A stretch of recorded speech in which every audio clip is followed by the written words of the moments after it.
The June 9th meeting of the Board of Selectmen. If everybody rise for the pledge of allegiance. Pledge allegiance To the flag of the United States of America and to the republic for which it stands, one nation, under God, indivisible, with liberty and justice for all.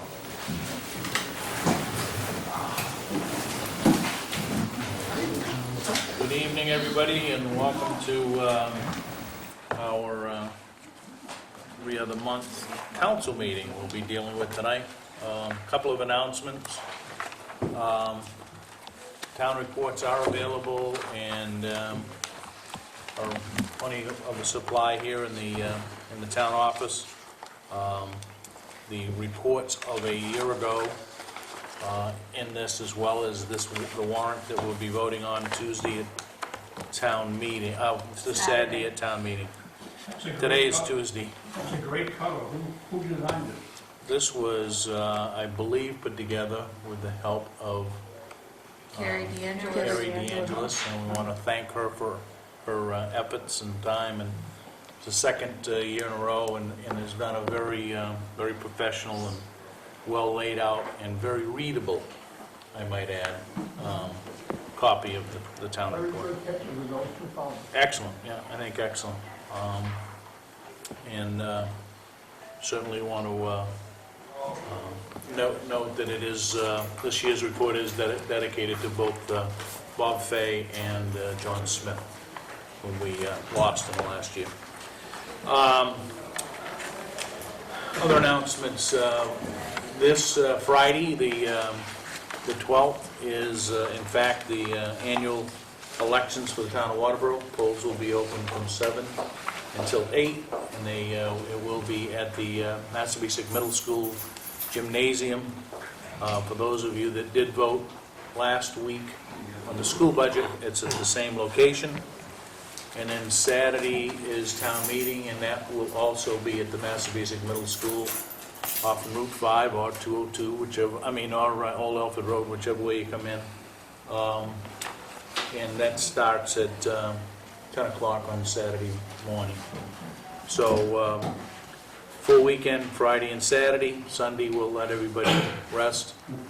And then we're onward and upward from that point. And Dennis, before you Yep. go past the announcements, as far as the voting goes, residents can also vote absentee at town hall. I hear a lot of people have graduation on Friday, so it's a tough year to get in and vote with all the activities. So you can stop into town hall before Friday during town hall hours, kind of skip the lines. You just go over to Carrie, the town clerk, and she'll give you an absentee ballot. You can register and everything right there. All right? I hope there's lines. Yeah, skip the lines. Just one more announcement. We've been attempting every week to talk about recycling, and the message still goes out that for those of you folks that bring your trash to the transfer station, we also are now in a single sort recycling, and every ton that we can recycle is $88 right to the bottom line of the town of Waterboro that we save. So please consider recycling if you're not already doing it. Those of you that do, we certainly thank you for your efforts, and hope that you help us spread the word. Okay, we're going to council meeting. We do have an agenda. If anybody would like one, is over on the little table. A little departure. We do have Sean here from the York County Sheriff's Department. We're going to let him go first this evening, only because we like him, and he's got to go out and protect and serve after this. I'm glad that somebody likes me. You and Bob. You mentioned the transfer station. I was going to save that for last, but since we just mentioned that, I'll start out with that. Well, first of all, for anyone that doesn't know me, my name's Sean Sanborn, and I'm the contract deputy for the town of Waterboro. And just a few things to report tonight. I'm going to try to make this quick. Transfer station, we had some problems down there over the course of a few weeks. An individual felt that anyone that has been there knows that when you drive in, there are big signs that say you have to pay for this, this, and this, and you don't have to pay for this. And then there's a big stop sign, and you stop at the shack, and you pay accordingly. And most people know that. This one particular individual feigned ignorance and actually gave the transfer station people a real hard time about paying for metal items and demolition. They identified him. I went and spoke to him at his residence, explained that he has to pay, and also that he had a suspended license, and that he should not drive with that, and I told him how to fix all this. Within a week, he was back not paying at the transfer station again and driving on a suspended license, so he was summoned for both that and theft of services. So if anyone has a problem with town policy, don't beat up on the town employees, the code enforcement officer, the guys at the transfer station for telling you, they have rules they have to go by. If they tell you that you have to pay for things that go in there, then just pay for it. I've been told it's one of the cheapest places to get rid of things. So that's all I'll say about that. There are ways to go about trying to change things, and giving town employees a hard time is not the way to do it, especially boycotting the payment system. Anyway.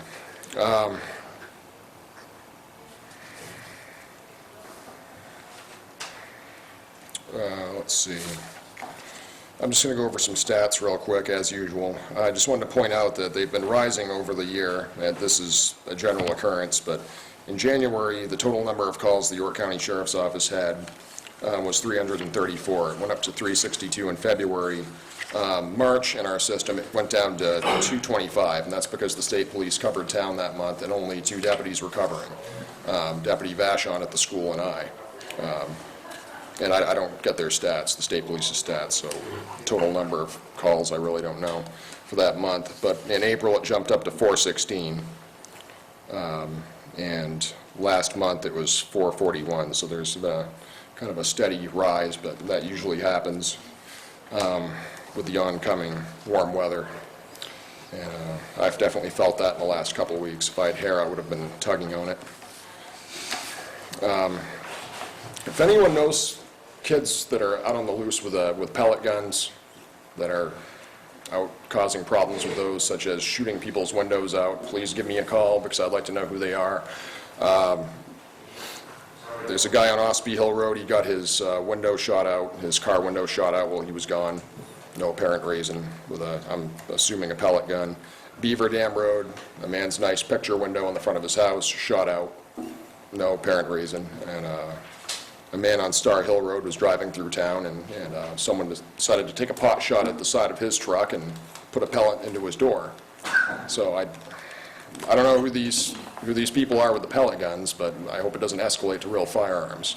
Pellet guns are bad enough. If anyone has any information as to who's doing this, please give me a call, 324-1111, or contact me at the town website, and my email is available there. Also, I'd like some information on whoever destroyed half of Middle Road last month. Someone actually went out in the middle of the night.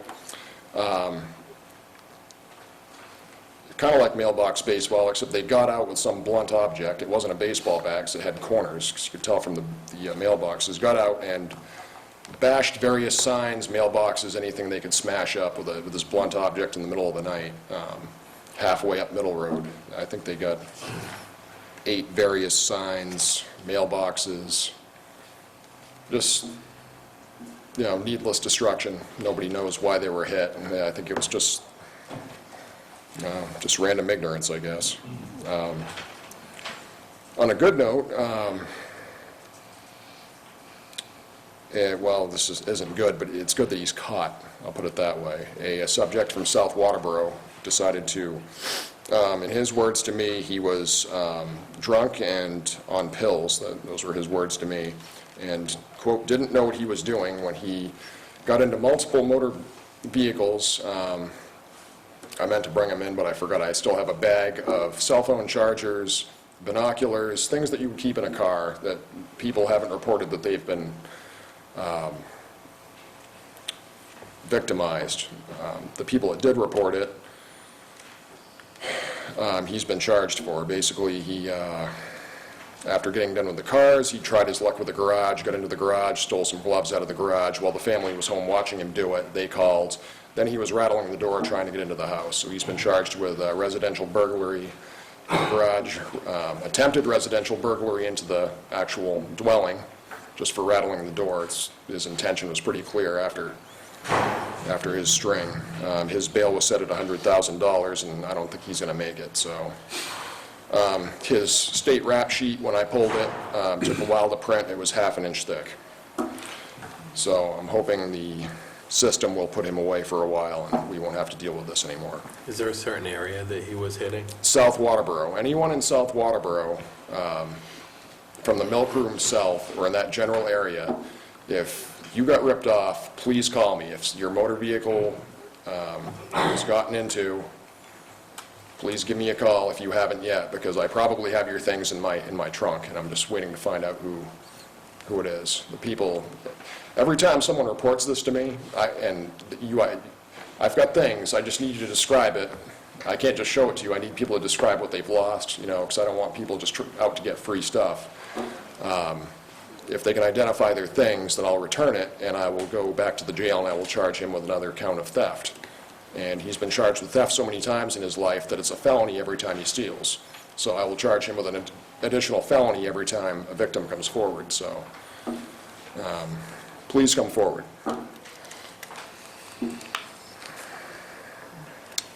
Month of May, there were 7 assaults. West Road, Delano Lane, Layton Way, West Road, Jellerson Road, Diamond Drive, Scopes Trail. There were a few arrests made on those. Burglaries, there were 8. A good number of those had to do with the subject I was just talking about. Destruction and vandalism, that goes on for almost a page. In addition to the Middle Road, Hamilton Road, Old Alfred Road, Ridgeway Circle, Secocas Trail, Main Street, Deering Ridge Road, and Roberts Ridge Road all had acts of vandalism committed. Most of the time, these were just random acts. I really don't know why these people are going out and destroying random property. Most of the time, the victims have no idea why they've been hit. That's about it. I just want to do a quick report. Those are the highlights. I don't have a whole lot to tell. Just that, the number of calls is going up with the warm weather, and I'm feeling it personally. Don't have a lot of time for extra things. I've been bouncing around a lot. Any questions on anything in particular? Got any feedback on your lockup project? Besides, actually, yeah, I should have mentioned this. Besides the one individual I mentioned that went on the spree through South Waterboro, I didn't get a whole lot of calls for motor vehicle burglaries. Maybe it's just luck, but I like to think that that had an impact. I actually need to put some more up in a couple other places so that the summer people coming in will see those. So I've had a lot of people from Massachusetts and other places tell me, oh, I thought it was okay to leave everything unlocked once you get up here. You can just relax. And I tell them, no, don't do that. And graduation's this Friday. I'll be there for that, along with a few other deputies. So good luck to those graduating students. Anything else? That's it, Sean. Okay. Thank you. Have a good night. Town administrator. Nancy, anything? Yeah, a couple of things you've already touched on, but a reminder too for the election on Friday. Excuse me, before the polls can open, we need a quorum of 25 people there. And it's the same thing on Saturday too. I also too want to thank Pam Whitman for typing up the report, and Carrie DeAngelis for laying out the town report. It really did a good job on it this year. So right now, we're all just gearing up for town meeting on Saturday, and then when that is over, then it's gonna be time to start the end of the fiscal year reports and getting ready for the audit. Also been working on the personnel policy, has been mentioned a couple times, and it needs to be updated. And I've been working on that to reflect changes in state and federal laws. What else have you doing? The audit's gonna start July 14th. Just gathering information on that, all the agreements, the leases, the amortization schedules, and all the ongoing contracts, and to get ready for the audit. Anything else? Any questions? All right, anything from the board? Meetings? Announcements? Okay. Town planner, I think Tom has left over on the table there, what's going on with him and in the primary activities. Nothing, right? I think those of you that West Road project is working. I'm not sure how close they are or whatever, but there's a number of things on Tom's report if you want to pick it up and take a look. Town clerk, Gary is still diligently out there, and she does have a report here. Again, reminder, 12th is the vote, and 13th is town meeting. And please, if you're going to town meeting, please arrive early. As you know, a couple of town meetings ago, Carrie instituted the card issue. You gotta have a card to be able to vote at the town, on the town meeting floor. So we intend to start the meeting at 10, so please arrive a bit early. Check in with the register of voters. Get your whatever color card she's using this year. So. And there is daycare available at town meeting for those who have children. And those of you that would like to have children probably ought to spend some time in the daycare. All right, tax collector. Pardon? This is the location of this, exactly, Jim on Cap. The meeting is in the gym. You know, Kathy. Oh, in the gym, I'm sorry. Child care will be in the gym. Chat, Perfect. Go crazy. You know, tax collector, Julie?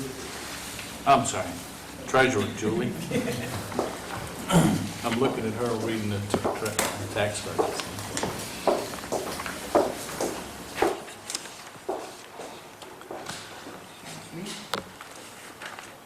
Thank you.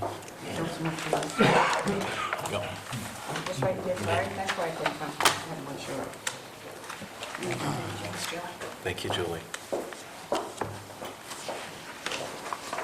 The reports that I've given you, I apologize, you haven't got them emailed to you on your website, on your individual websites or email addresses, there just wasn't enough hours today. Your package includes the current revenue and expense comparison through June 8th, or because the revenues, of course, are not done today, and your warrants are all posted for your expenditures, and it shows through May of 31st of 2008 as well. Your second one is the current GL summary, and then there's the current expense summary, revenue summary, and then a comparison of your expense revenue summary by department. Finally, the last report is your monthly comparison that you've asked for of revenues. You had one more, but I just couldn't get it all done today, I apologize. The pre-audit was done on May 26th and 27th. The auditor was pleased with the outcome. There was a few beginning balances figures that had to be corrected, and in the process of doing so. And as Nancy stated, the auditors requested to start the 2008-09 audit the week of July 13th. Unfortunately, I had to inform them that it wouldn't be possible to start the audit until 11 a.m. Tuesday the 14th due to the new projected work schedule of the Treasurer's office and its staff. Next week, I hope to be with Nancy, we're working together on presenting you your line budget, the line items that would have to be moved to balance out for the year. And other than that, if there's any wishes, I can try to help. You received this week your check on your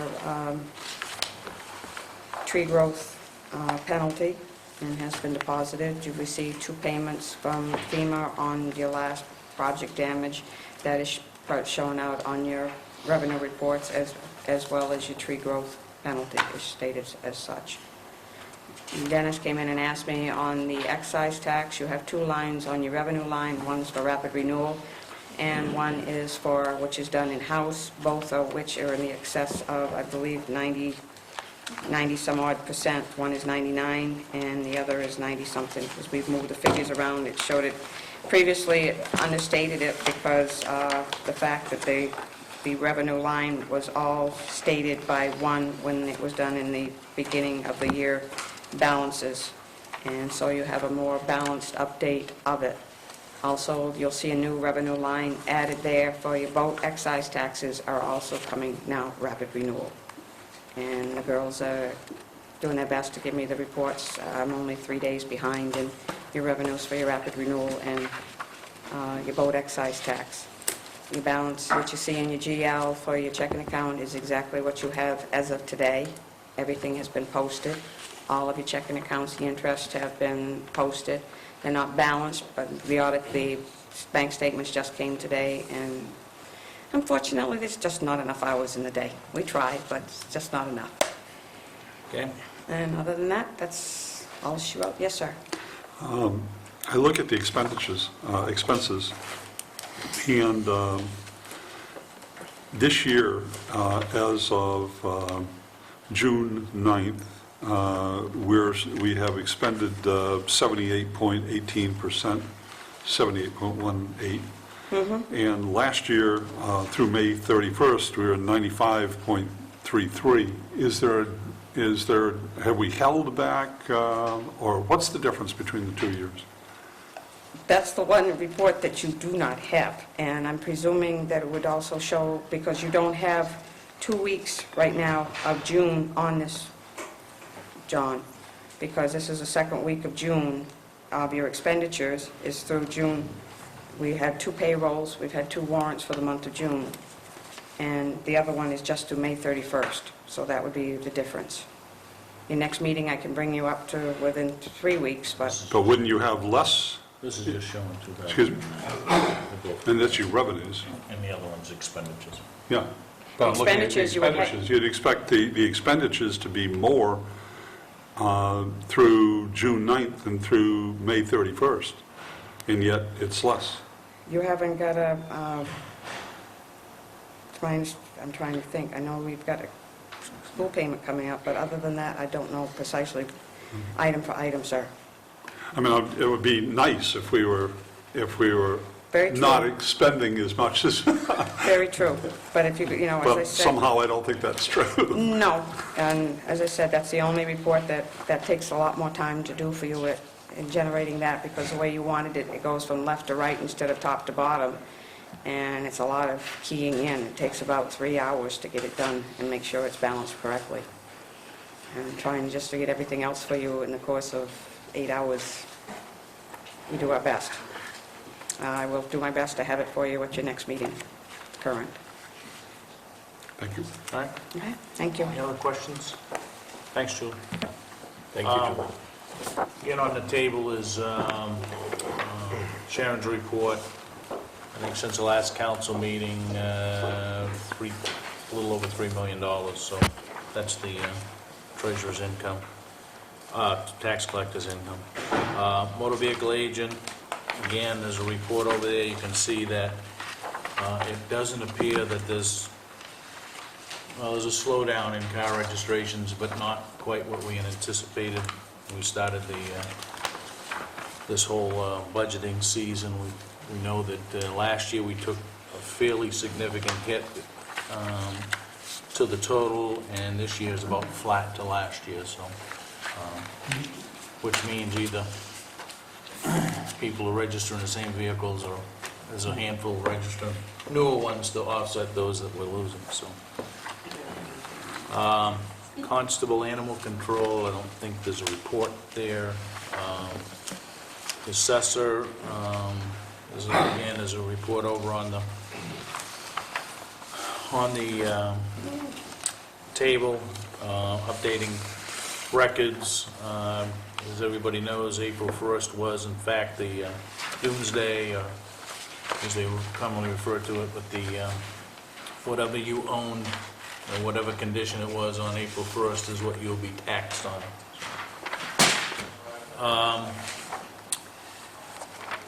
Land use, planning board, see anyone, ZBA, code officer, Eddie.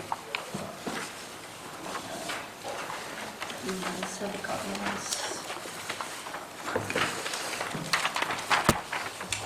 Thank you. this. I'm going to start at the end first. Well, that's the...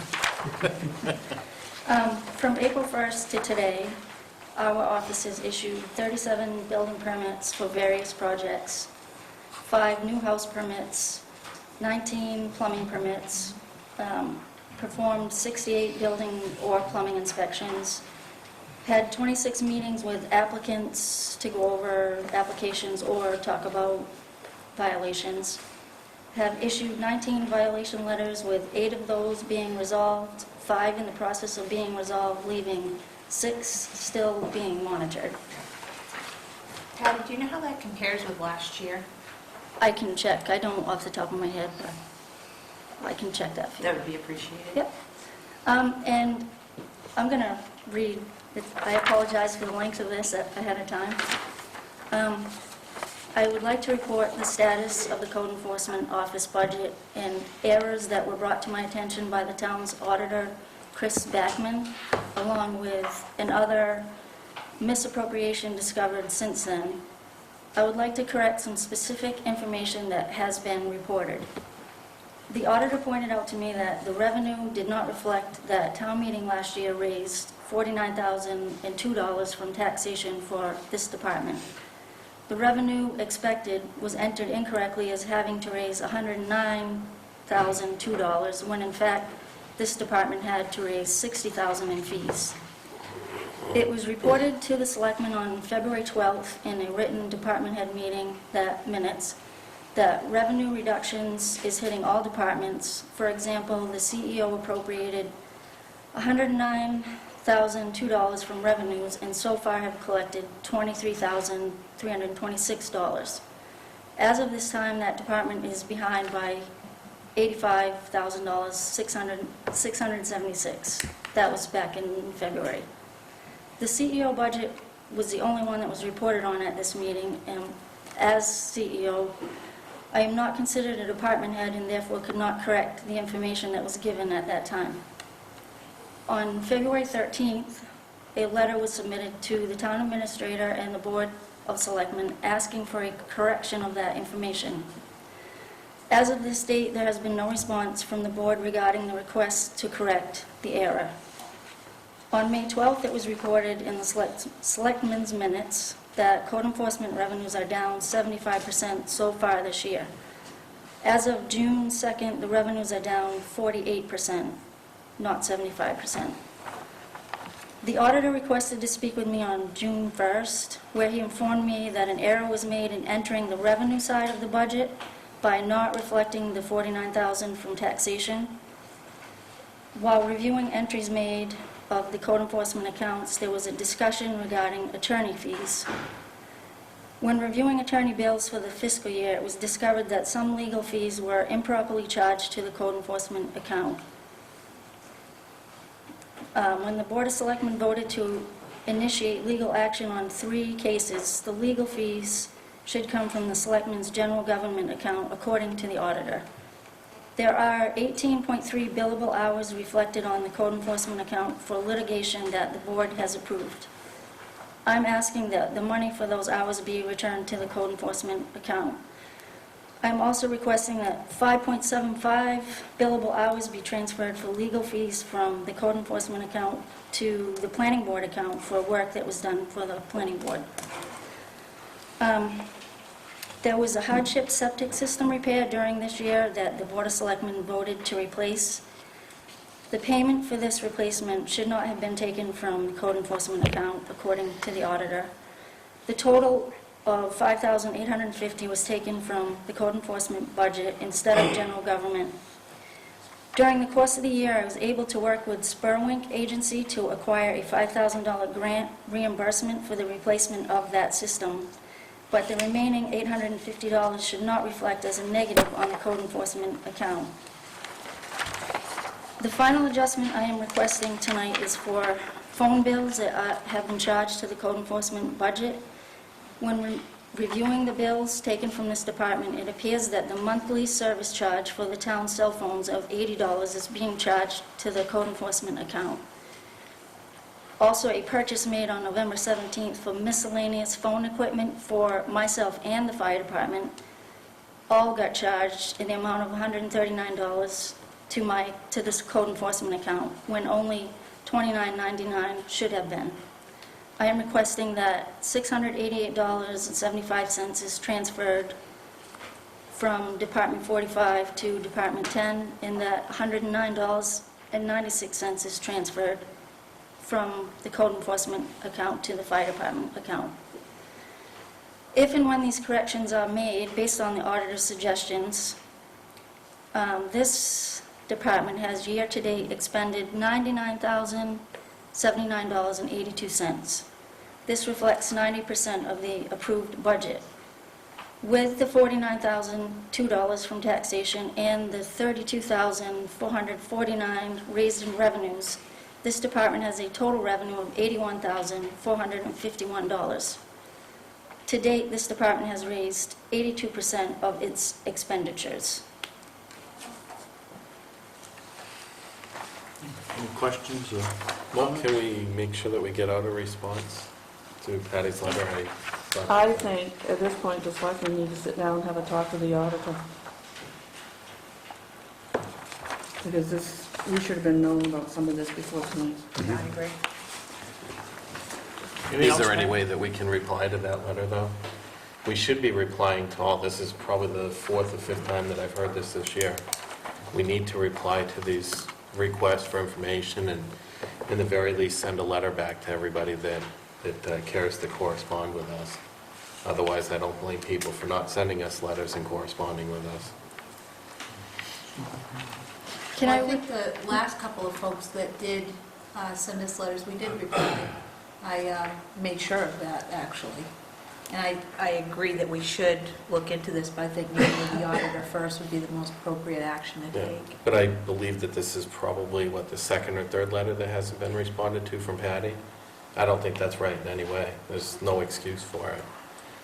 In this, she needs to be followed up with and replied to.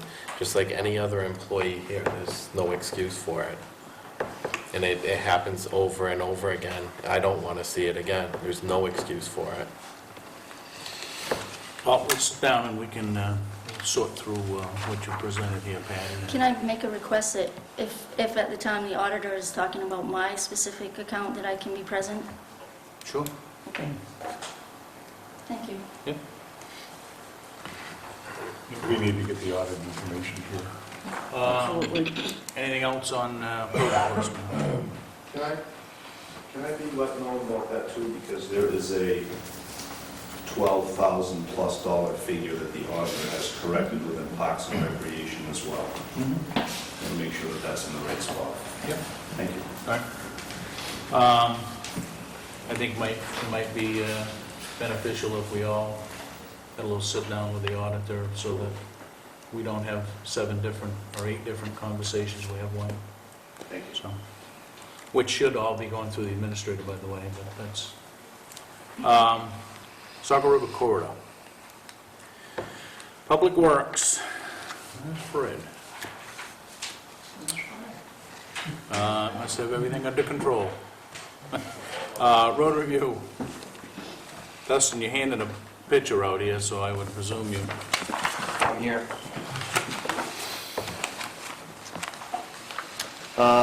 Let you know, since the last time I met with you, we still have custody of the York County Sheriff's Department radar trailer. We've hit 15 roads with that so far. We're trying to gather as much road count information because we actually have vehicle counters coming in later in the year. So this actually helps us determine which areas we need to locate them in, especially with vacationers coming in the summertime. See the fluctuation difference there on our town roads. Obviously, it's a safety factor as well on some of these small roads. The Old Belford Road area, I'm still working on that, waiting on estimates now at this point. I've met with Fred, we've done our walkthrough. We're trying to get several different contractors in for ideas on that. We had one concern up on the West Road. They're doing the construction up there. There was a person up there had some concerns about boundary markers, so I went up and met with her. I helped her get in contact with Tom. She's been in contact with Maine DOT, and actually with our Representative Joe Wagner as well. I've followed back up with her. Hopefully she's, I've met her end on the communication end with the town and done the best I can to keep things calm down there. The CIP and our West Road presentations are up on the town website now. We're going to also put the road count information up there soon as we get that. This actually helped us out in this past week. Last week I was in contact with Joe Wagner. He's up in Augusta, and this pertains to the West Road project. As you know, we have a West Road section right now that is under construction.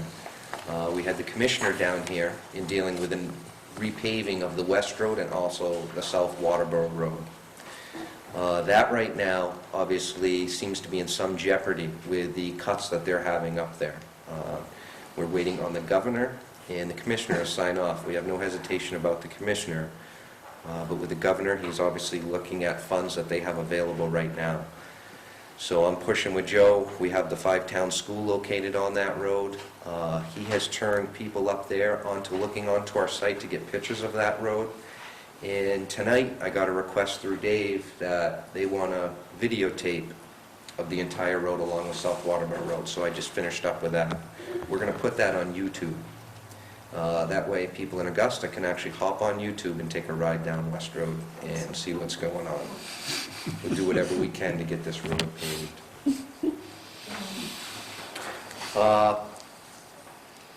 The other thing is addressing our town roads. We started last week. I came to you with Chadbourne Ridge Road. I discussed it with you. When I came to you and asked for a vote, I was actually looking for you guys to admit the intent of this road, which has always been written down on everything as abandoned on that middle section. I'm going to read you a section out of this group because I think there was some confusion with the deed issue with Tammy Jo on the rules here. It says municipality may be relieved of the obligations to maintain a townway by operation of 23 MRSA 3028. Under this law, a townway which has not been kept passable for motor vehicle at public expense for a period of 30 or more consecutive years is presumed abandoned. This method of disposing of a road is informal in the sense that it requires no vote of the municipality, nor any documents recorded or damages paid. That's where I was coming at you from. Abandon occurs by a passage of time coupled with lack of public maintenance. That's where I came with you and asked for your vote to accept this road as what we are calling it. I agree with where you were saying we should place this in the deeds on the town. The approach we were using, I believe this is the correct method because we have used presumption. Town has not approved maintenance, as John stated, so that's where we led into with this. What I am recommending is Bagley Road, not too long ago, became an issue. We did a description of Bagley Road, and then we gave a therefore, by the selectmen, recommendations of that road. I am recommending that we do the exact same thing with the middle section of Chadbourne Ridge Road. And what this does is it says, keep it passable, do not block it with any gates, there is an easement there, so in the future we can do something with this road. So now that we've established where this road is, we can move on with this road in my eye. So that's where I'm coming from with this road. Any questions on that? Keeping it passable, that's the question. Yes. What define that? Well, what they did with Bagley Road is they determined that it had been abandoned, subject to public easement. You're not killing that road, you're not turning that road back over to the abutters. Okay, so that is leaving the town an easement through that road. It also states doing that, you cannot gate that road. It remains the way it is right now, is the way Bagley Road was set up. And then in the future, that road can be extended on. I like the deed idea because if a resident in the future comes and brings up that question of that road on extending that road further in, we have record of it all the way through. Well, there's probably 17 ways to debate what that all means, right? There's actually one. Yeah, but I mean, there's probably 17 different opinions in the room tonight with what a discontinued, abandoned, or whatever road is. So I think what we need, and I would ask, and at least as one selectman, is we continue to move forward with the road reviews request, that we at least work those, so that we're all on the same page and we don't do a piecemeal thing with, okay, tonight we're going to do this, next week we do that. So there's got to be some consistency and a direction. Last week when I came here, I did not read out of this for a reason. Opinions come out of this book. To me, this is very clear on this particular road, but people that don't understand the whole process gets confused through this process. All I'm trying to do in the beginning is establish this road of what the town has been calling this road forever. There's been no official ruling. By placing this, going through what I suggest with Bagley Road, we are doing that. And it's that simple. I'll move my recommendations, I'll give explanations, and maybe references for you guys as well on that road. And I'd like to pass that through next week.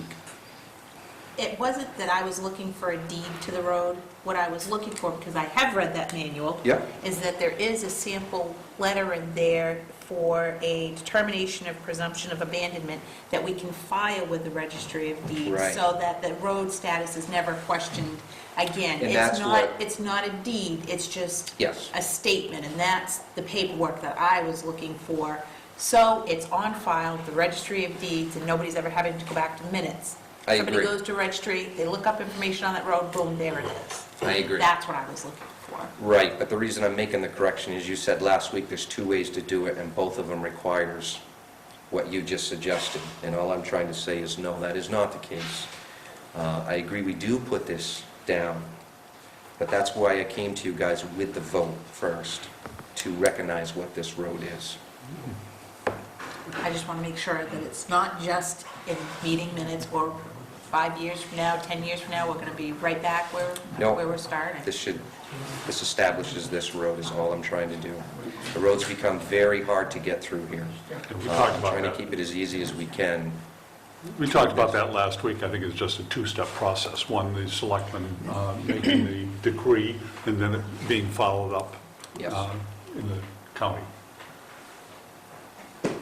The other road, easiest one of them all on our questionable road list, Ossipee Hill Road.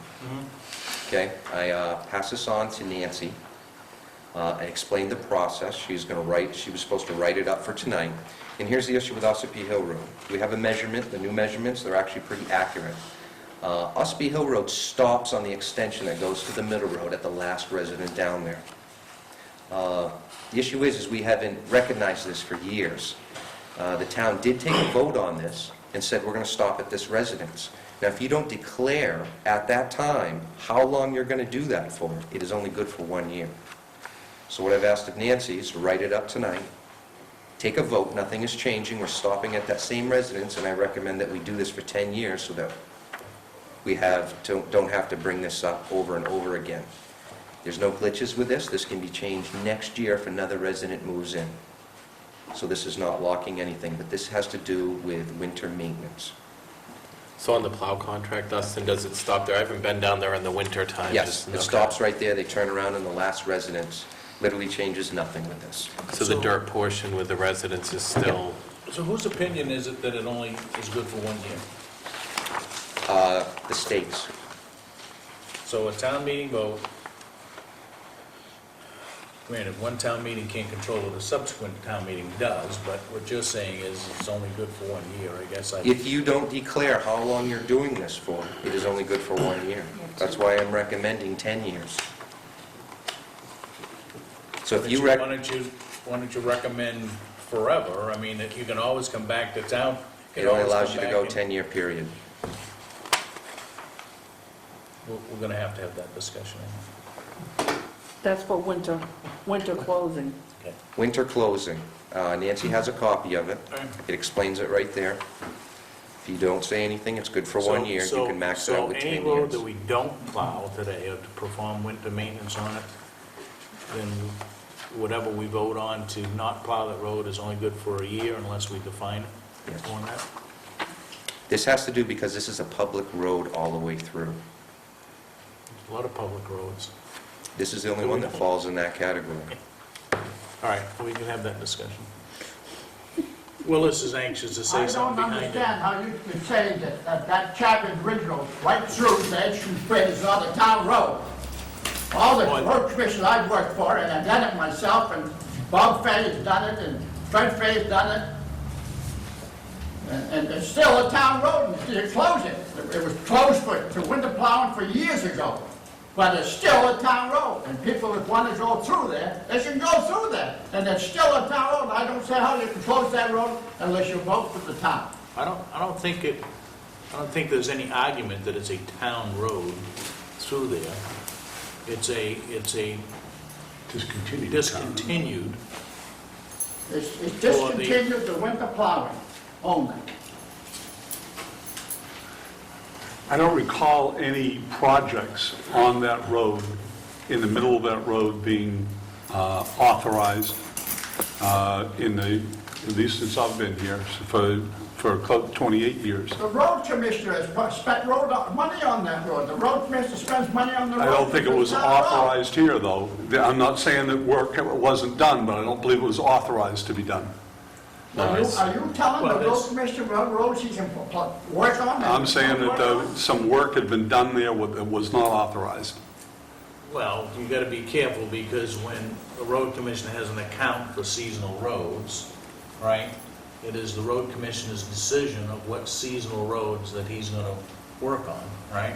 But It's I'm not saying, gonna come back as an individual road to say, well, you can plow this or you can do that. I mean, you can part of that road was enhanced, understand. and it was not authorized. Yeah. But again, this is, I think, boiling up to be a bigger debate than just to come in here on a selectmen's meeting and say, let's go do this or change that or whatever the case may be. That's my opinion of it, but Doug? I think you've got an issue with federal funds. There's been FEMA money put on that road. And that road, I've been working in this town for over 45 years on the roads. Only 45? Yeah, Oh, more than 45. And that road has been repaired, rather, by a vote of the selectmen. During my tenure as selectman, one of the biggest problems we had with declaring these roads is the poorly kept records of the town of Waterboro. Because there's been no records of expenditures of money. It's been an open account. The road commissioner's given X number of dollars for summer roads, which has since been eliminated. The road commissioner's also given X number of dollars for ways and bridges. And where he spent that money was at his discretion. That road has been maintained. It hasn't been plowed, but it's been maintained. You could drive through there with a common automobile. You know, and you've got many roads just like that. You're talking about the Osby Hill Road. You've got an approved subdivision down there, which in order to get it approved, the developer had to build the road up to town standards, and then the planning board failed to put a snowplow turnaround on there. So that's why the road isn't plowed, because there's no place to turn around. And, you know, I think that you've got a hard time now to say that we're gonna vote for 10 years not to do anything on that road when you have an approved subdivision. The contractor, in order to get final approval, had to bond money or put money in an account to build that road to the standards the town said it had to be built to, and now you're gonna tell him that what he done is not right? The developer would have built the road all the way through to the middle road, offered to, and the planning board refused to let it. So I think that, you're treading on other people's rights here, and I think you better be very careful. You can talk all you want about the Bagley Road. The town of Waterboro spent, Nancy can tell you, but it's damn close to $30,000, and it didn't exceed 30 before it was It done. didn't exceed 30. But hadn't we appropriated up to $30,000 to determine that there was a right-of-way, a public easement down through there? And that road hasn't had anything done. If you go back to 1978 or 80, you'll find a letter from Charlie Nickerson when we was on the planning board, when we declared the road not passable and the subdivision beyond Betty, what was her name? Betty Weber. Betty Weber's place, the next half mile was unacceptable, and you'll find on the subdivision it says no year-round residences can be built on this. And they challenged us, and the town lost. Right, and if I recall, the town helped build part of that road. The town built the road, it didn't help Dennis, it built the road, but we could only do it over we couldn't build for 10 years. Again, this is an emotional thing, and a lot of people, different opinions, so we got a whole bunch of folks to get through here tonight, so. But I just need to say one thing with this.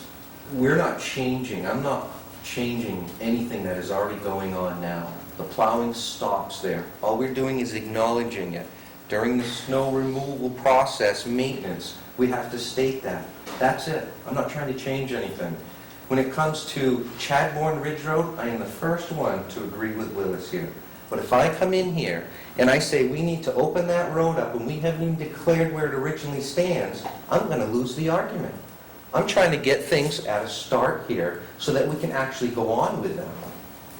So I'm not asking anything to change. Right now, I asked an official road list from the Selectmen. They call the middle section abandoned. All I'm saying is state that. Now from there, we can move ahead. I'm glad that road has been maintained through there. It is an important road in and out of town. I'll be the first to tell you that. Bridget? This is not a public hearing, and this is not on an agenda, so it sounds like we're trying to do business at the wrong Yeah, time. I would agree with you 100%, so, anything else? That We're would on be the it. agenda later, so we'll have some. What do you need? You need anything on the Osby Road? I think Nancy has the explanation on that. I did everything you gave me. Here. Yep. Library. Ruth has got a report. Ruth is at the annual Okay. library directors meeting today in Augusta. My name is Bridget McCallum. I'm president of the trustees, so I'm doing a brief summary of her report, and then I'll mention the trustees. The summer reading program is starting this Saturday, June 13th, and we have really good news to announce that the Narragansett Foundation has once again funded our summer reading program. This will really help us with materials, and we work together in applying for the grant. Bar Mills, Hollis Center, Salmon Falls, Waterboro, and West Buxton libraries. This is a really good regional, strong program. It's been building every summer, stronger and stronger. So we're looking forward to everyone signing up for the summer reading program that will begin this Saturday. The book group is really growing. It's a fiction and nonfiction group that meets the second Monday of each month. And we may be meeting at Ravenhill Farm for the summer. We're reading Water for Elephants next month. Anyone is welcome. A group of volunteers is painting the interior of the library. It is quite a job. It has not been painted in many, many years, and you have no idea those huge schoolhouse windows, painting all the little lines in between, and of course it needs 2 coats. So paint has been basically donated, and some of it came out of that we bought earlier. So anyone who's willing to put in some time painting at the library would be very, very welcome. And I'd like to report in May the numbers.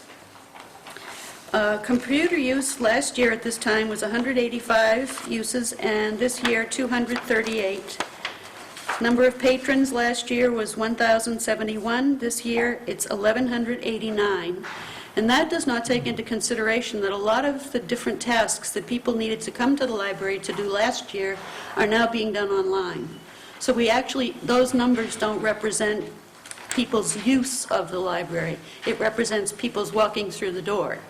But between the catalog and renewal, catalog use, looking up, reserving, there's a lot of work that goes on at home that we are not being able to document. And then the items loaned out May last year, 1,646. This year, 2,199. So it's very clear that library use is really growing, and we know the economy has a lot to do with that. The trustees report, John Willard has served a number of years on the Library Trustees Board, and he's resigning. He attended his last meeting, this May meeting, and we will miss him, and we thank him very much. So we have an opening on the board. If there's someone who's interested in helping foster the growth of the current library through programming and just all the work that the trustees do to support the staff, we would ask you to let us know. Any questions? Thank you. Well said. Thanks, Bridget. Thanks, Bridget. Friends of the library. I'm here, Dennis. Jack, welcome. We miss you. I bet you do. It's nice to be missed. I'll have to show up more often. We have 5 streams of energy at work right now. In the history of the new library, the meeting that we had at the Snowmobile Club back in March 20th, I think will be noted as a very significant turning point in that whole process. Some very, very good energy has come out of that meeting. First off, we've got a committee that's focused on raising money, especially from people who you could consider as major donors. Rick Kress from Benefit Savings, one of our major supporters. Leo Burnett, whom everybody knows. Victor Wright, another major supporter of ours. And then John and Debbie, who have been at this since the mid-90s, I think, or something like that. And we're going to be focusing on how do we raise money, particularly from folks who can give us pledged or otherwise a significant sum of money. The second stream is that people urged us to do more marketing and put us in touch with Kerry DeAngelis. So we're working with her to develop a marketing plan as well as proposals from her on various marketing materials and things along those lines. And then Representative Wagner looked around among his contacts for a possible professional fundraiser to work with us. And out of his consultation with whatever his circles of people are, he put us in touch with a woman named Patsy Wiggins. Now that name didn't mean anything to me because I'm too new. But apparently people who've been around here are very familiar with Patsy, who worked for Channel 6 and public broadcasting company. I've had one brief telephone conversation with her. She and I are going to meet on June 19th, and if that conversations go well, we'll invite her down to talk with her friends and some major donors and just see where that goes. We have nothing clear at this point except that she's interested and we're interested in talking with her. If that whole thing works out, then that will include the professional fundraiser and all the fundraising committee, marketing, and all those kinds of things. So those 3 streams are running out. I hope to have them integrated by the end of the summer. The 4th stream is that sometime over the end of the summer, whenever Tom Ursa tells me that, it gives me whatever the date is, we'll resubmit a CIP proposal for referendum in 2010. And probably someplace in that process, I'll talk to the professional estimator and see what we can do about getting an updated set of figures on what this thing might cost. And then on a whole different level, various smaller ways in which we can raise money. We've begun a process of using the Clink system over at Hannaford for bottle disposals. And these bags are at the library, and hopefully we'll eventually get them over here at Town Hall. And if you fill them up with your disposables, bottles and cans and all that kind of stuff, there's a barcode on it. You bring it to the station over there, you pop it in, and the money goes to the new library fund. We decided we'd start with the library to see if there are any clinks in the system and work out any problems that came up. So that's one very simple way to, in albeit minor ways, but significant ways in the long run. We will be at Old Home Days, and we hope to have a raffle as well as give out information on where we are around the new library. And we're having the annual mega sale on August 15th from 8 to 1. So all you people out there who are listening and have all kinds of usable, sellable, fairly good condition books that you'd like to donate to the library, we encourage you to do that. Some of them will be sold online, and the money given to us by Bill Dunn, who does an amazing job of getting us money from used books. And the rest of it will be sold as it has been on August 15th, and so we'll see where that goes. Unless you've got any questions, I'll see you in 2 months. Okay, any questions of Jack? Comments? Thanks, Jack. Thanks, Jack. 7:57. Lisa had to leave because she had a board meeting at 7. Okay. Historical Society, Taylor House, Lake Arrowhead Community. Want to go at the end, Mike? With one fell swoop? I think it's great. Budget and Finance, Public Safety. Public Safety, Pam.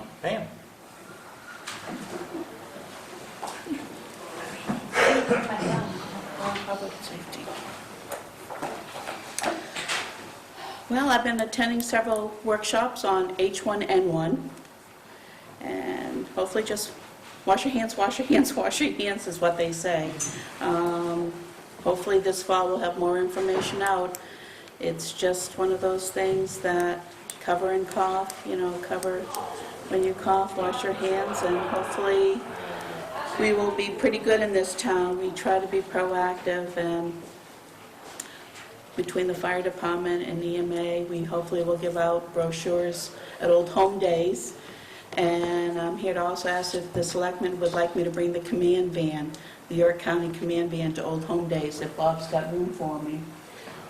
It's show and tell. It's been going around this year to a lot of the little town festival days, and we thought about bringing it over.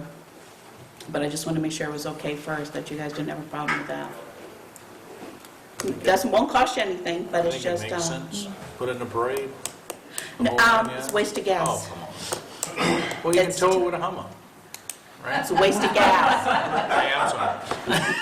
Waste of gas. Remember, I'm counting pennies. Town pay, I pay my own gas, so next year you'll pay my gas. Yeah, it's a hybrid.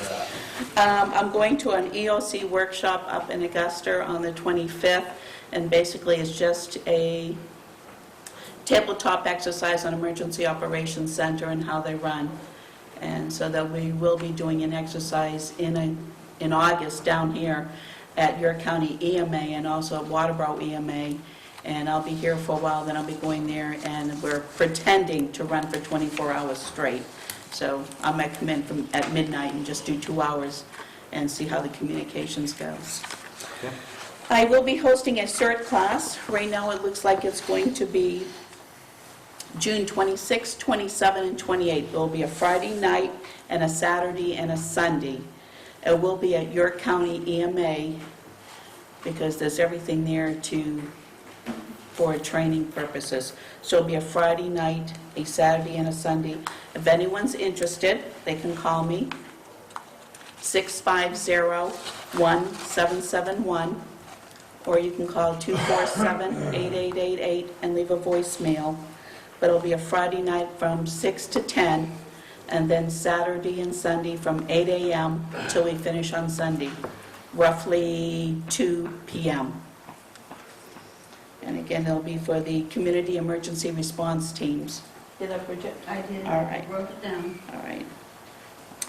I have just become the president, I have nothing to do in my retirement days, of the Maine Association for Local Emergency Managers. We are affiliated with MMA, and it's an organization where we're trying to get all 494 emergency managers to network together. So in case of the big one, we'll all be able to hopefully, something happens up north, we can bring maybe some local people up to them. If something happens down here, we can bring local emergency managers down to help us. So we're hoping to give it a try. Good. Other than that, I submitted my application for my international certification. So I'll be a certified emergency manager. No money, but title. So does that allow you to go to places like Indonesia when there's, okay. I've already been invited Hepatitis to A, Seoul, North, hepatitis South B, Korea. I all don't want those to go. shorts. Yeah. Any questions? Thanks. Welcome. Health sanitation, transfer station manager Clint's not here tonight. Transfer station committee, David.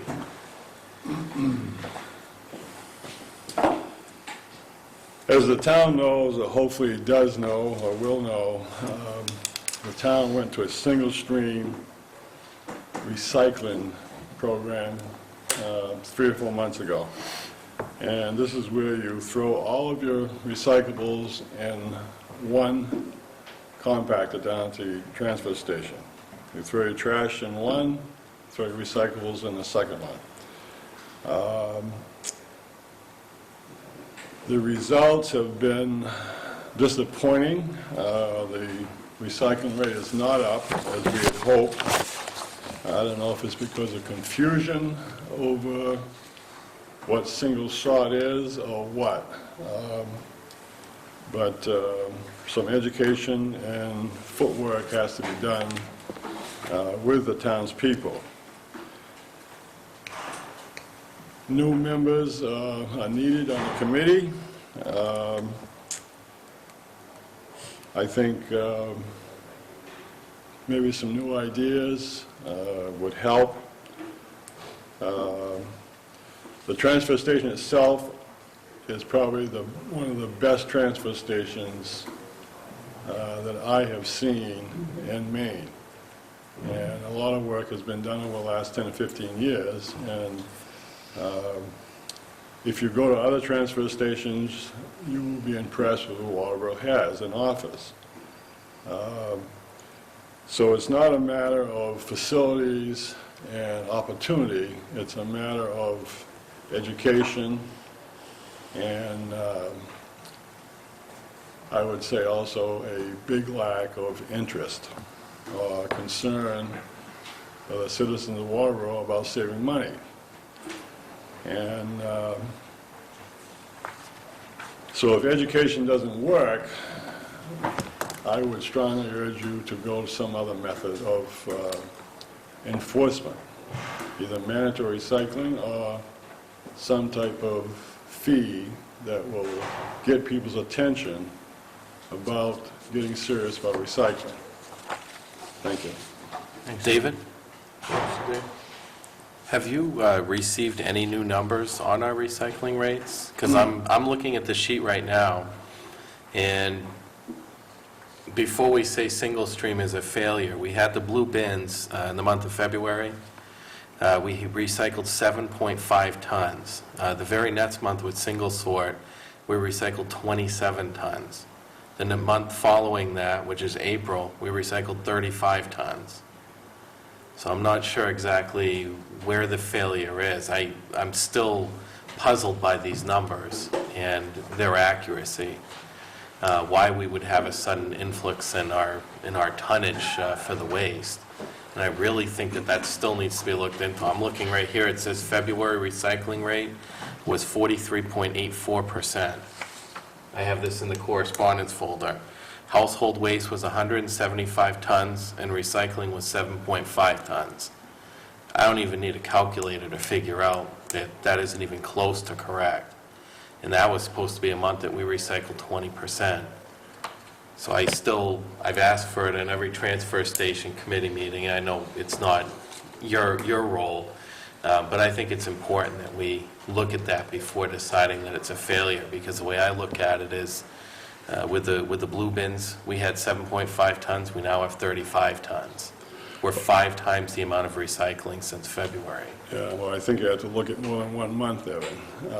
Well, I can look at 2 months, I can go the month above, we have 27 tons. We shouldn't say it's a failure before it is. Okay, I'll stand corrected. It is not a failure. It certainly is not a great success, okay? We don't know. We have not had a great increase in recycling. And you can argue, and you love to argue, about figures. So I'm not going to get into a dance with you, okay? I don't feel it has been truly successful. Other questions? Willis? Ow! Getting older. Oh, I thought David did something. He said, "Bitch, Joe." I haven't got too much to report. On the 18th of the month, Thursday, there'll be our annual meeting in Portland. There's luncheon, and I think you've got an invitation. Got something to say about recycling. You remember back November, I said we reached the 20% that we was always hunting for. We did it for 1 month. December went down again. We have been recycling on the single sort stream since March. And I've got the latest, which is in May. And I want to show you what's happening in a small town. It's a small town, but I'll show you what it's doing. The town of North Yarmouth had 45.05 tons of trash. They had 42.70 of recycling, which is a total of 113.82. 78.75, which is 48.66% of recycling. Now that tells me that about half of the stuff that we're putting in there could be recycled if they'd only do it. They're not doing it. What's happened to the town of Waterboro? Month of May, Waterboro. 195.56 tons of trash, 30.03 tons of recycling, total of 225.59 tons. Now, to get the percentage, this is what the formula they use. You take the amount of tons of recycle, divide it by the total amount, and we come up with 13.31. That's what we come up with. That's what we're recycling in compared to all these other towns. 13.31. I have the same thing that David. We've tried hard. We've gone through that. We thought with this single side, they're not doing it. That's all there is. I don't know what the trouble is, but it's not coming. And if it don't come, what we've done, the margin is better. They're not charging anymore for calling it in. They're not paying out much either. But we were getting some income from it. And by going single sort, we've got nothing. And we have no recycling money coming back at all. But if this continues, in my opinion, single sort is a failure, absolute failure. Willis, one of the things that Missy said that they take out of the total recycling any stuff that is not, according to Clint anyway, anything that's not recyclable or has to go to the burner, right, comes out of that single sort. About 6%. So they're debiting down us by some, so if it's 6%, it's not going to change the meter, right? It's not going to make a big difference. But it tells me here, there's three municipalities are over 40%. I think there's 3 or 4 and 30%, and there's 7 or 8 and the 20%. Yeah.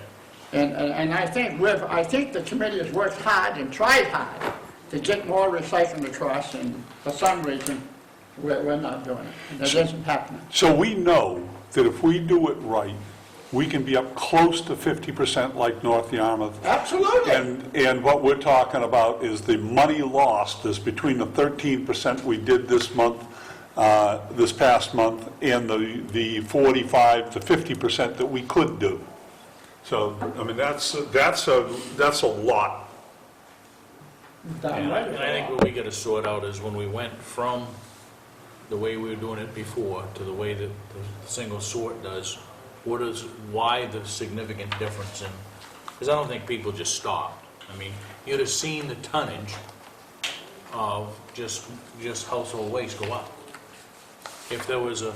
That's what I'm not trying to be argumentative with you, Dave. I've asked for this for several months, and it's not something I've asked of you, I've asked Clint.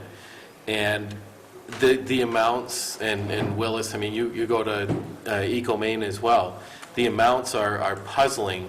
If you look at the trend over the past years, it's why would everybody wait until we get rid of the blue bins to just suddenly start dumping more tonnage? If you add our recycling and our waste, it doesn't add up. It's almost like we have an extra few hundred residents overnight that come to the transfer station, and it just doesn't make sense. It would make more sense to me that we have something else that we're figuring in correctly on there. I mean, just if you just take a minute at some point, Willis, and just look at the 5-year trend of it, and numbers do say something for these programs. And what I see is our single sort recycling, if I see our tonnage triple in recycling over that month, that tells me that we've increased our recycling, but why did our tonnage go up 20 tons? We've increased our recycling by 20 tons, and our trash went up 20 tons. It doesn't fit the trend the right way. Remember now, our trash is down a little. We used to be a little over 200 tons a month.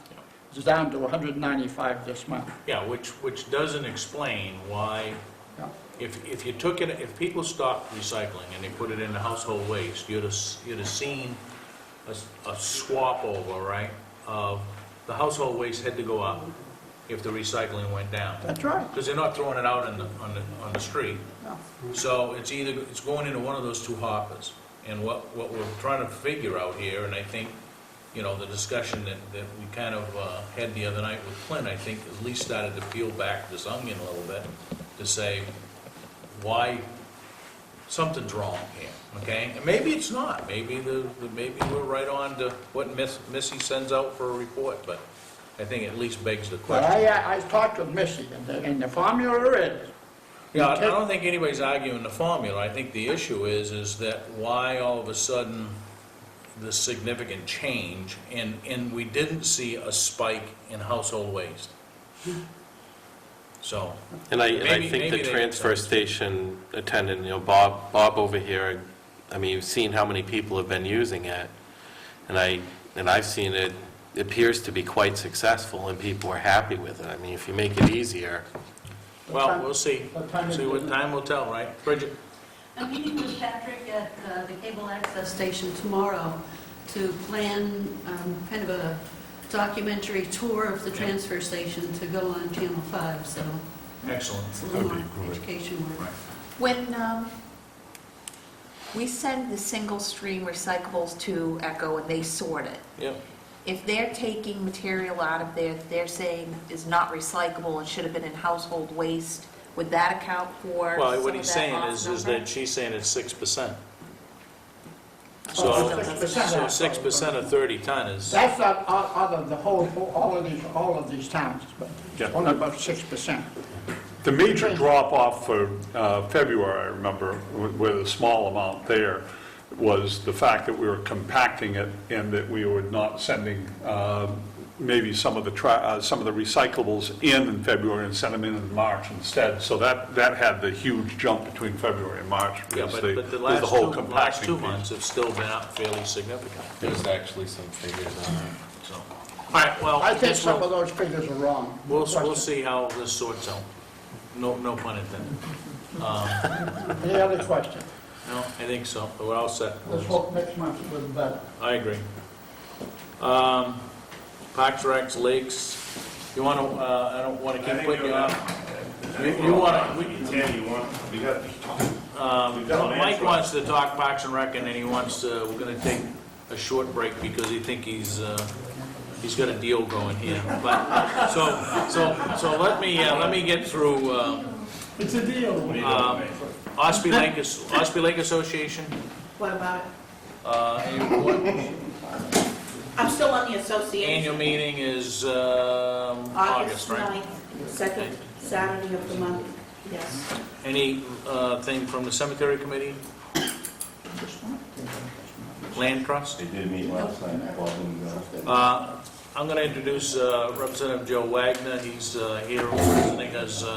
Anything you'd like to say, Joe? Or well, it's now time to go over that. more than welcome the mic, Okay. if you'd like. And then, Not you. And then, not this one. Yeah, not mine. And then we'll go to Parks and Rec and, Okay. Thank you. Is it appropriate time to go over this construction? Okay.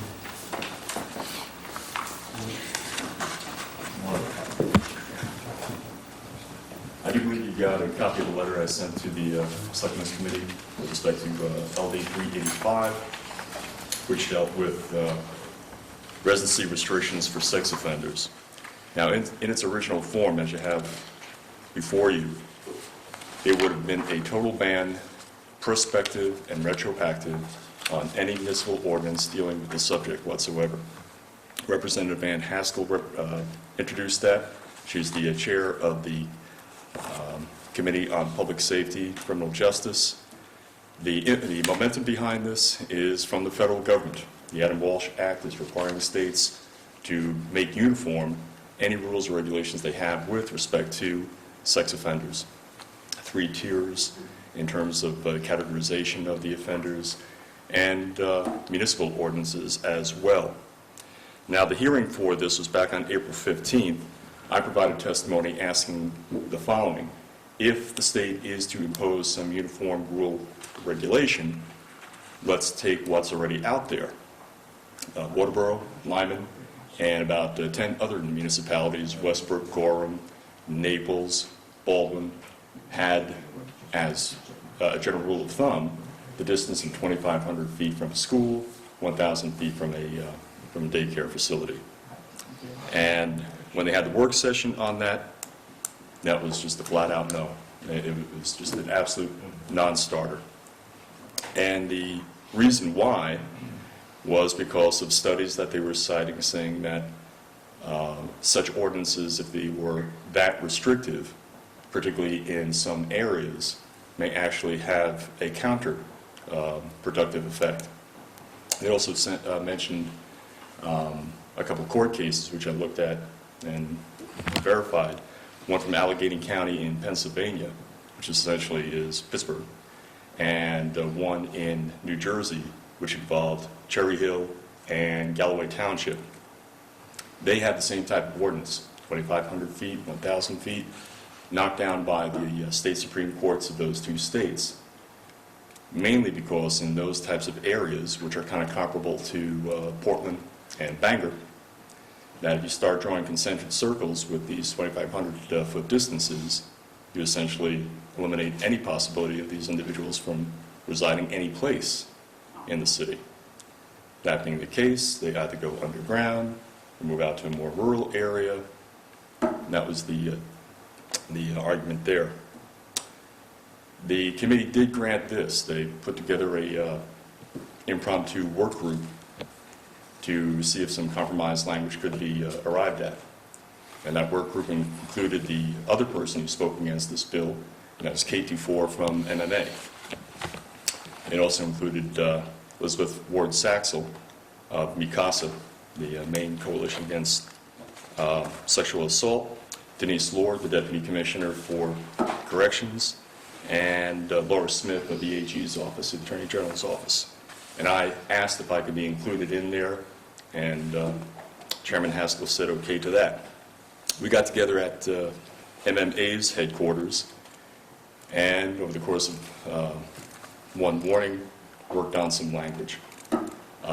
It was essentially a 2 versus 3 type of split, with K24 and myself trying to at least get some acknowledgement that from the state that a municipality can pass any ordinance like this. And the other 3 participants coming into that meeting pretty much convinced that nothing should change that, that the state should preempt and negate. There were some long pauses in that meeting, impasse here, impasse there. We finally got to a point where I do believe you have a copy of what we put together, which is essentially what the committee eventually adopted, that municipality can pass a regulation on residency with respect to sex offenders who were convicted of a Class A, B, or C felony against someone under the age of 14. So the target, if you will, there is the typical, stereotypical predator on the young. The work group had a figure of 1,000 feet there, which when it got to the committee, it was reduced to 750 feet, which is still 2.5 football fields in distance. As I say here in the letter, at first, it didn't seem like anything was going to pass. The committee dynamics were such, it was just very, very hard to read. They took a break for lunch. I had lunch with one of the members, Mike LaJoy from Lewiston, asking him, you sit on this committee, where do you think we're going with this? And he wasn't too certain. Reconvened, this is May, 29, I'm sorry, prior to that, 15th.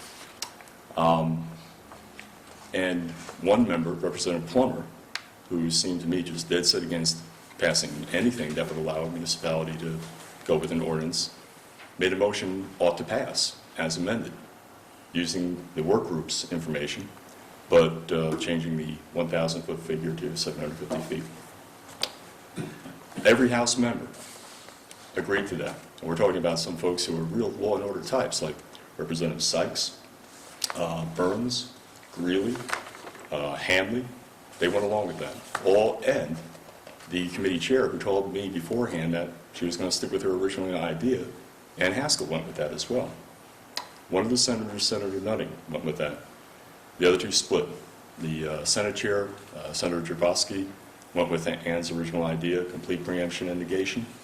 And Senator Davis said ought not to pass to anything. And he is the Republican voice in the Senate on that particular committee. That went through the House just recently, unanimous consent. I was all ready with my speech to support this. Gavel went down, no question. As you can see here, it went before the Senate, passed by 1 vote first time around, 18-17. It was brought up for reconsideration by Senator Courtney, and we're on the same wavelength on this in terms of what we were trying to do is exempt all the existing ordinances out there. I tried it on the front end, and he tried it on the back end, and neither one of us were successful on that. He moved for reconsideration, parliamentary procedure. Senator Jabowski moved for indefinite postponement, which means like never, and that passed by 21 to 13 margin, and they enacted it 22 to 12, and Representative Haskell told me that yesterday that's likely that the governor will sign that. The distance is dramatically reduced, granted, but at least the state is saying that municipalities do have the home rule authority to pass an ordinance dealing with this subject. Now, I kind of look down the road and see the possibilities of the following. When that committee is next dealing with the tiers for offenses, possibly, we could work on maybe some categorization for, well, if 750 works well in, say, Portland, how about a different distance for a different type of community, more rural, suburban, rural community, 1, 2, 3, same type of approach. I'm willing to give that a try. Spoke to a number of senators on this. And Bill Diamond in particular was very receptive, so.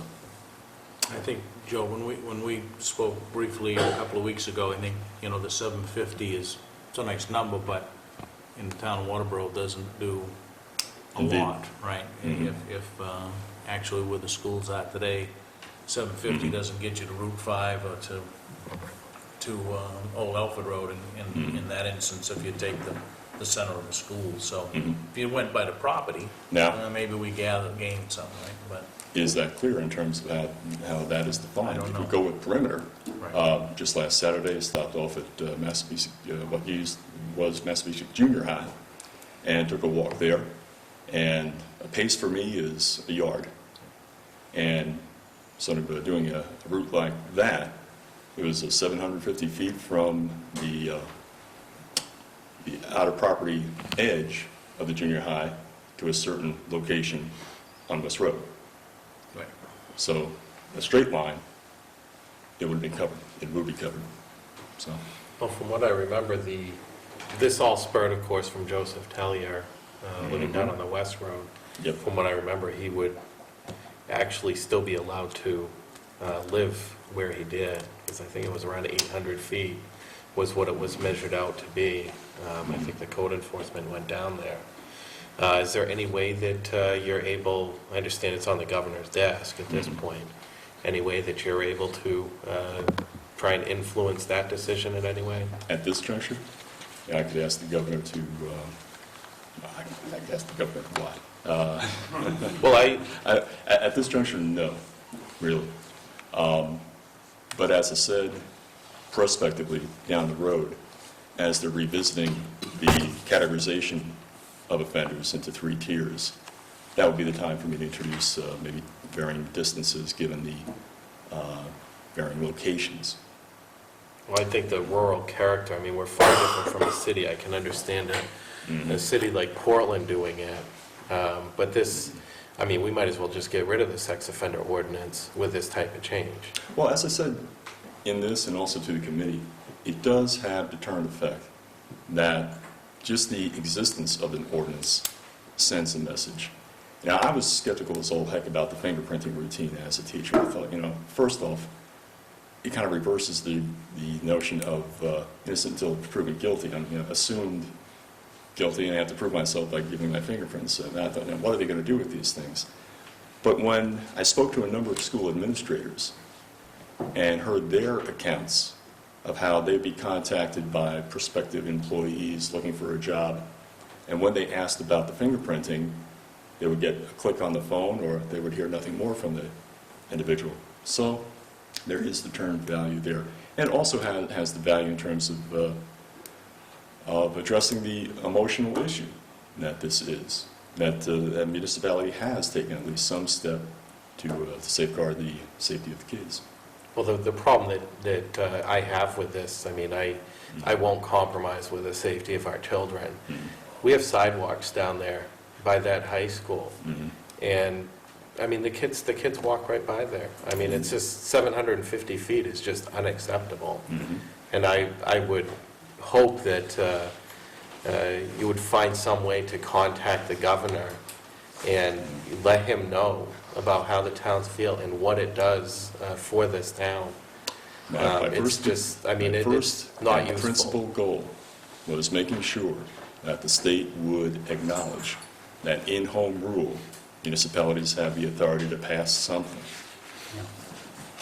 And that's been done. Joe, I appreciate the work that you've done on this, and it's evident that you've spent quite a bit of time getting around up there and talking with people, and I also understand that the home rule part is we didn't get, it's looking like we're not getting the distance that we want, and especially under the circumstance of the person that we had here who was, we felt, quite dangerous. So I think, I see where Evan's coming from here, but I think he did some great work, and the home rule part is a major part. I understand also going to the governor. I mean, to make him aware of it is a good thing. He's not going to he's not going to veto something and lose his capital on this issue. Yeah. This has been a great learning experience for me in terms of how to work a bill. And it's also been a learning experience for the Department of Corrections. I think there is a heightened sense of awareness there that upon the release of such a person as Mr. Tillier, the DOC does not absolve itself of any responsibility. I think that was very, very clearly understood on the part of Assistant Commissioner Lord, and I think that'll carry over as well. We won't have repeats of this. I mean, I think, the thing is, what you've certainly experienced here, ideally, this is what we would like to see for our community. We'd like to be able to make those choices for our community. Yes, indeed. However, there's political realities up there that you bump into, and I think from what you've said, I think you've done a great job in getting as much as you can under the circumstance. I appreciate the support. Thank you, John. One message that I've been voicing is that let's not have the state treat the municipalities as the federal government treats the state. Yeah. So just some respect for our spheres of authority. Yep. Absolutely. Anything else, Joe? I know it's been been busy. long run up there. And This is an Goodwill. emotional issue, and it will not go away anytime soon. That's understood. And I think we're all aware of that. But yeah, I think the goodwill that was sowed very early in the session is still carrying forward. There has been no partisan acrimony. Ann has sent us a letter. As you know, we've sent her a couple, and although it doesn't get us to where we believe we should be, but Well, I I think that still the would, door's cracked. I still would recommend that residents in this community write the governor and let them know how they feel. Absolutely. He does have the power to do away with, what's in front of him. And, perhaps with a little persuasion, it could be done. And I would hope that every effort would be made to do that. We had hearings on this and we discussed it. And the residents let us know how they felt at the polls. And the previous distance, we had discussed distances like that, and they were unacceptable. And they still are. But I would hope that every effort is made to do what can be done with what's available at this point. Yeah, foot in the door first, and an adjustment of distances down the road. I think if there was anything like a veto right now, the default position next time around, and there would be a next time around, would be the original plan. Preemption, negation, no one can do it. Yeah, There in that committee. there's no guarantee that won't be running at again, although I think that you had some high-ranking people on the committee that supported the amendment, so. Good. And I'm working on getting the money for South Waterboro Road. And Good. it's not an easy feat right now because the highway fund is so depleted. So we've got a very difficult task at hand, but we've got the chair of the Transportation Committee, Ed Mazurek, and one of the other members, Mike Carey, working on a compromise measure right now. I believe I'll be speaking on that either tomorrow or Thursday, and we'll give that a shot. Without adjustment here and there, it won't be the funding. I know we're so close, but we're trying, and we're not alone. That's one thing I'll be pointing out to other communities. This means that surfaces, roadways in your communities are not going to get the treatment that they're all set to get. Okay, good. Thank you very much. Thanks, Joe. Okay. All right, Michael. Thank you, Dennis. Mr. Chairman. Sorry to keep pushing you That's off. okay. No problem. No problem. I'm going to keep you guys there for another 2 hours, say like that. I'll be right back. I got to stop by thanking Julie, who hauled her cattle trailer in here today with 15 barrels for the department. We've really been desperate for 55-gallon barrels. The ones that we have are just, they've never been replaced. I mean, they were here when I arrived 9.5 years ago, and Julie brought us some plastic barrels. We're going to work on them tomorrow, drill holes in them, and replace them in all of our locations, and there's a lot of them. I mean, we've had a lot of trash this year. So we're going to take care of that tomorrow. Thanks to Julie, thanks to Pam. Pam's done a lot of stuff for me this month, certainly with regard to reports and helping out when people come in asking questions. Nancy does a lot of that stuff for us too. I just can't live without the three of them. And we have a luncheon on Thursday. A little bit of confusion there. We're going to be outside at the pavilion down at Friendship Park, weather permitting. If not, we'll be right over on my side at Town Hall here. So we'll get on the ball first thing Thursday morning with posting signs, and we'll have the usual 17 to 20, and it's been working out great. We fed the gang at Town Hall last time. They made an extra contribution, so that's helping to support the program. It's really a nice gig that's really worked out great since Lakeside Market took over the food. So.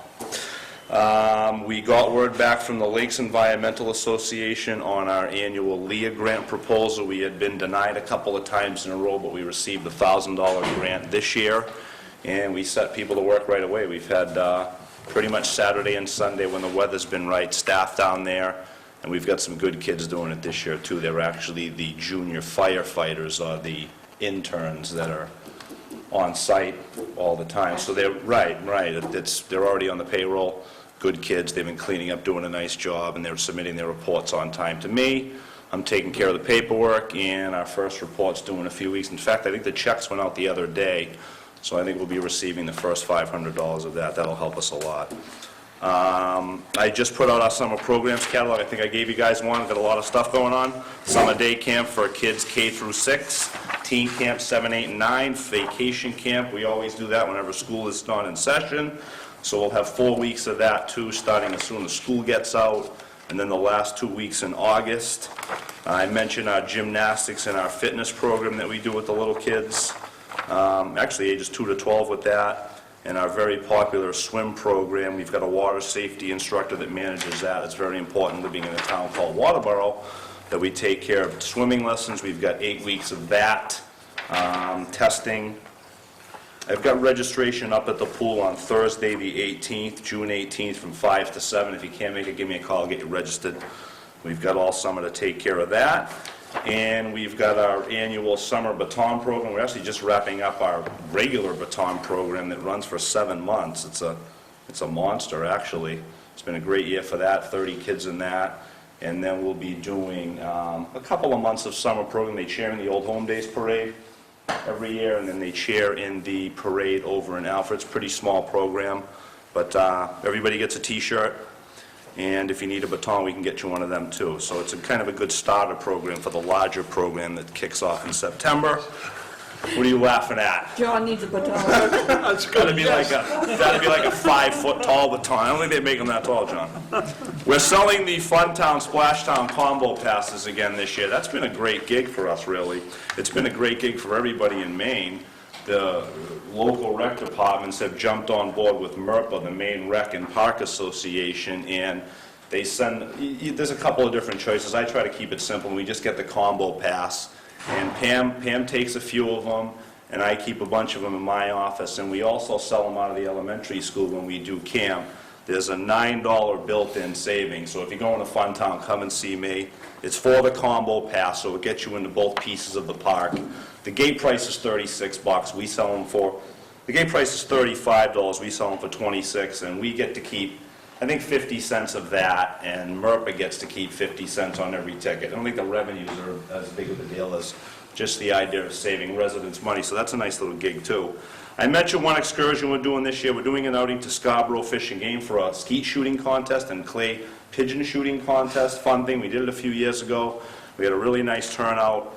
I've got 7 or 8 people registered right now. We're going to leave. We're just going to drive over on our own and show up about 9 a.m. It includes lunch, so you can call me and register for that. And these are everywhere. Find one and call me up, I guess. Now, a very exciting thing has taken place in the last few months. I noticed, I'm trying to get you out of here, Dennis, bear with me. I noticed that Jimmy Earl over at Jim Sunoco had a large passenger bus in the lot one afternoon. So I went over to him and I looked in the window, and it had a very high sticker price on it. He goes to a lot of the vehicle auctions pretty much once a week or every other week. And I said, you should just give that to me. Just give it to the town of Waterboro, and we can have programs with it, and we'll have a great time. And he kind of laughed and said no. And I bugged him, and Lisa Tudor, my gymnastics instructor, started bugging him. To make a long story somewhat shorter, he's offered us that vehicle for $3,000, and I've done some preliminary legwork. I guess what I'm asking you for is an agenda item for next week to have you look at that. I've done some preliminary legwork, and I've essentially been pledged the full amount of that money. $900 of it would come out of a dedicated account that the department has if I had my way on how to pay for it. And Jim's flexible with payment too. It's got a current sticker. And I'd like to invite all of you to walk outside right now for a brief recess and take a look at the bus. It's a 17-seater. It has seat belts, and it has a motorized wheelchair lift as well, which is a very important piece of it. I had a conference coincidentally on Friday with local rec departments, our summer kickoff gig, and they were amazed that it had the options that it had and how cheap it was, and they were actually surprised that we didn't have a bus. And John, and we've actually had this conversation a few times, John, over the years, I think, of how the next step kind of would be for us to really develop our adult programs, our senior trips. And just in talking with the gang around here, I heard Pam's really excited about the idea and is trying to find some money within her account to be able to utilize that bus. I think the fishing derby is another place for it. We talked about busing people and helping them with transportation.